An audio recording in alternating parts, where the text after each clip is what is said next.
To be in the Lincoln, Nebraska Regional, and fired up to play at 1 o'clock tomorrow.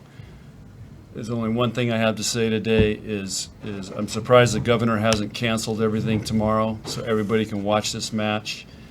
Since the NCAA puts us at 1 o'clock, assuming that we know Nebraska will sell out and our fans better be ready to blow off the roof tomorrow night. That's all I got. Afternoon.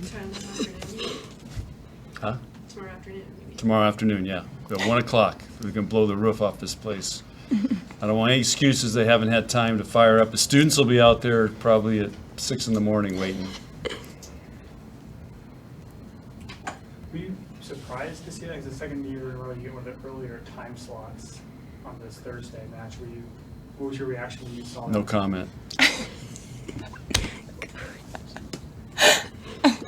Well, Lexi Merritt, how do you like playing in the afternoon? You've had a couple Sunday matches where you've played during that. How do you adjust your practice, your kind of routine to get ready before those earlier matches? I think today, obviously, we practiced early too, so it kind of helps to have the day before prepare us a little bit. It's obviously a little different of a feel, but at the end of the day, we're just playing volleyball, so we just kind of have to keep that mindset and not let those outside distractions affect our game and how we get ready for the game. I believe there was one year at Penn State. Did we play at 9 in the morning? Yeah, 9 in the morning.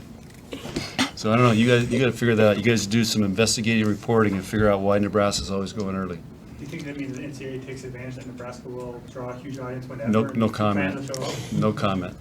He's not mad about it, clearly. I saw the time and I immediately was like, I wonder what you're thinking, so. Hey, we're just happy to be playing. How would you fix it? Do what basketball does, spread it over 2 days. It should be a no-brainer. Why not? So, but it took me 20 years of complaining about, why are regionals back-to-back nights? And what we used to do, and I remember my first year at Wisconsin, we got to a regionals, and we were actually hosting it. I think it was in '95. And we played Notre Dame. We didn't start because everything went late, so we didn't start till 9 o'clock at night. The match finished past midnight, and we had to play Florida at 1 o'clock the next day. You tell me that's good judgment by the NCAA. So now at least we've been fighting and to get a day in between, because these athletes are, they're maxing it out and they need recovery time. And that's the problem when you go back-to-back regionals, which I think was last year, the first year we did this, where there was a day in between. I mean, you've got people going late, and then they get the early match, and they don't even get enough time to recover. So, so we made a baby step. Let's take another step. This is also a time of year, though, where you're not just balancing the NCAA tournament, you still have classes. So does that extra day, that space, allow you to also be able to balance a lot of these things a little bit more effectively that you wouldn't have been if they were always back-to-back? You kind of have a little more time, space to spread things out. Yeah, I think so for sure. And I think the later the season goes, the more stressful it can get. So I think just having that extra day to get, whether it's recovery, school, seeing your family, whatever it is, that extra day kind of helps you manage all that stuff. Lexi, after getting knocked out in this round last year, do you still kind of remember that feeling? And is there any, extra motivation from that? Oh, yeah. I know we've talked as a team, and I mean, a lot of the team is new and wasn't here last year, but just from some of the returners from last year and just how we weren't satisfied at all with how that season ended. And this is a whole new team, a very competitive group of girls, and I think we're all just ready to get out there and just keep taking it game by game. And I know that Becca's fired up and ready to make it a lot farther this year. So, John, when you start looking at Georgia Tech, their schedule, or on film, what gets your attention? Georgia Tech. Well, they run a lot of different lineups, so I don't know if that's part of their design or they don't know who they want to play, but they can get 6-2, 5-1, and that's kind of Brazilian style. They're Brazilian coaches. They have 4 or 5 Brazilian players on their team. A girl from Argentina's. So that's one thing. They're very good volleyball players. You can tell they're experienced. They've got all the shots. And they've played a really tough schedule. They've competed really well, and it's a great regional semi matchup. I think all the matchups this year. I'm not sure there's ever been a year where I thought, man, there is going to be great matches all day long tomorrow, and they're all going to be super competitive. Is that a result of the level of play? Yes, yeah. And I can remember 10 years ago, our third round match was, we might be playing somebody okay, but I mean, these are all great matches. All these teams have a really good shot of being in the Final Four. Merritt, where are you guys at in terms of balancing the excitement of this weekend and yet some of the nervousness, and how is this weekend any different than it was for this team last weekend? I think we're, like Lexi said, just taking it day by day, and we always like to remind ourselves and each other that we're just playing volleyball. Like, we just had another practice like we did at the beginning of August. And so I think for us as a team, it's just making sure that we remain level-headed in that aspect and just treating it as another game. And obviously we're really, really excited, but I think it's also good to remind ourselves that we play volleyball for however many hours that day, and we do it every single day. So it's nothing different than what we did yesterday or what we did last weekend or 3 months ago. What kind of environment are you two expecting tomorrow for a 1 p.m. start?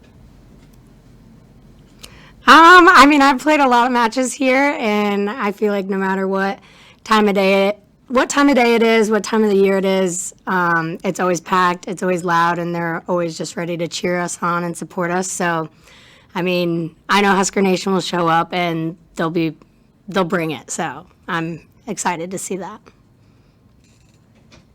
I think another thing to add to that is, we haven't hosted a regional for 6 years now. So this is a new experience for our fans, because we haven't done it in a while, and so they ought to be pretty fired up. This is a big deal. Is it nice to not have to travel yesterday? Yeah. Just how much did that make things just that much easier for you? Well, the key is, what do you have to do the Thanksgiving week? If you're home, then this travel's okay, because you haven't traveled maybe in two or 3 weeks. If you're on the road that last Thanksgiving, and then you got to turn around and travel right away, it's been a quick, you would have had to leave. It's a pretty quick turnaround. So I think it's a huge advantage, and it's a great reward if you can be a top 4 seed. It's always one of our goals is to be a top 4 seed, but it's hard to do. Any other questions? I was gonna say, after we talked to you on Saturday, you had some key things that you wanted to work on. How do you think that practice has gone as a group, making some adjustments, like getting the middles going, and just doing some different things this week as you prepare for this next set of games? Well, I journal after every practice, so I could share that journal with you, but I'd be curious what these guys think. I think each week we come into practice and the coaches have high expectations for us always, but there's always little slight changes for whatever we need to work on that week. And I think this entire season, but specifically this last week, we've done a really good job of whatever was asked of us, we're going to do our best to do. So I think, you specifically asked about the middles getting going and getting them involved. And I think they've been working really hard, especially with Bergen and kind of getting that connection down. But I think we do a good job every week of whatever coach and them ask of us. But I think the middles have been working really hard on that specifically, and they've done a really good job of that. And I think you can see that in their play the last few weeks. Merritt, how do you feel like some of the younger players kind of handled their first tournament matches?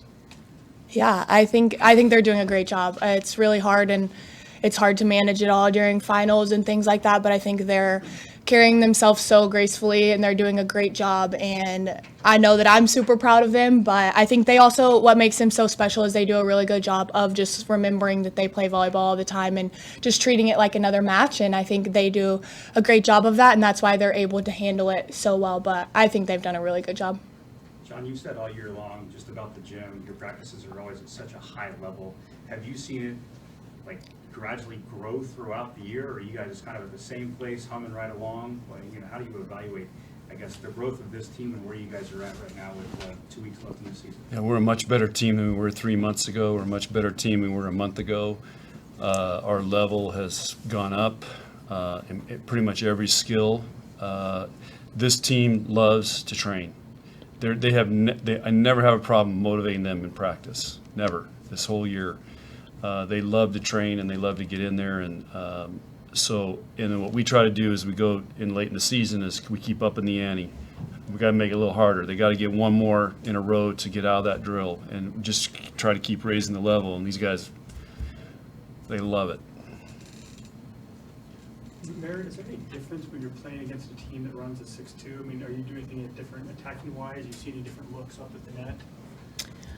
I would say obviously it's different from a blocking standpoint just because you're not in the 5-1 rotations, but I think for the most part, I mean, it gives us a little bit of an advantage if we need to recycle and things like that. That's what we've worked on. There's always a setter in the back row that we can go to and put them out of system. But I think for the most part, there's slight difference defensively just because there's 6 attackers in the front row compared to 5 normally. But for the most part, I mean, it's volleyball, you know, it's going to happen. And we've played Wisconsin runs a 6-2, like we've played teams that run 6-2s this year. So just another game. They just happen to run a 6-2. John, how is Lindsay coming along? She was in practice today. She's getting better every day.